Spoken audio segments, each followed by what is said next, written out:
4வது சுற்றின் விதிமுறைகள் எல்லாம் உங்களுக்கு நினைவுபடுத்தியாச்சு. இப்போ ஒரு அணியாக சேர்ந்து விளையாட போகிறீங்க. ஒரே ஒரு ஊகத்துக்கு தான் வாய்ப்பு 3 சொற்களுக்குமே.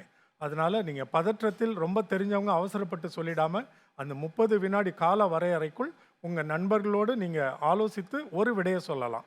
எனக்கு முதலில் வெளியில் ஒலியாக கேட்கிற விடையை நான் விடையாக ஏற்றுக்கொள்வேன். சரியாக இருந்தால் மதிப்பெண்கள், தவறாக இருந்தால் வாய்ப்பை இழந்து விடுவீர்கள். தொடங்கலாமா? இப்போ திரையை பாருங்க. உங்களுக்கான முதல் சொல் குழம்பிய எழுத்துகள். வாழைப்பழம். சரி, இவ்வளவு தூரம் உங்களுக்கு எச்சரிக்கை சொல்லியும் யாரும் பேசிக்கவே இல்லை. 2 பேர் ஒரே சமயத்தில் வாழைப்பழம்ன்றீங்க. ஒன்று தவறாக இருந்தால் என்ன பண்ணுவீங்க? 30 வினாடிகள் இருக்குன்னு நினைவுபடுத்தினேன்ல.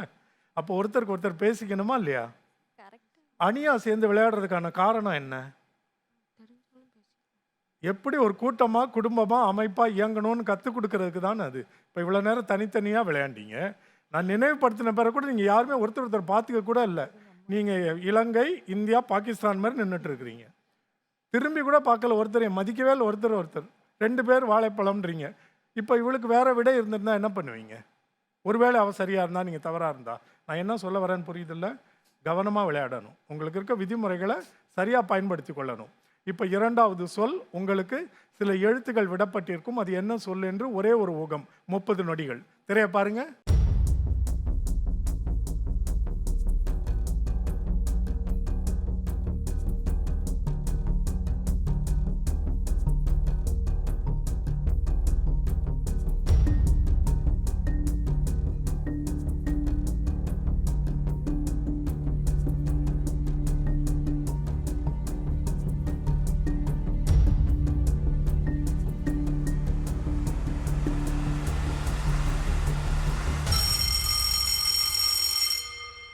உங்களுக்கு எதுவும் தோணவே இல்லைல்ல. ஆனால் அங்கே இருக்க பலருக்கு அது தெரிந்து விட்டது. என்னன்னு கேட்டு பார்ப்போமா? என்னது? சரி, இறுதி வாய்ப்பு. திரையை பாருங்க. முதல் எழுத்து தெரியும். ஒவ்வொரு எழுத்தா தோன்ற தொடங்கும். விரைவா சொன்னா அதிக மதிப்பெண்கள். உலக பொதுமறை.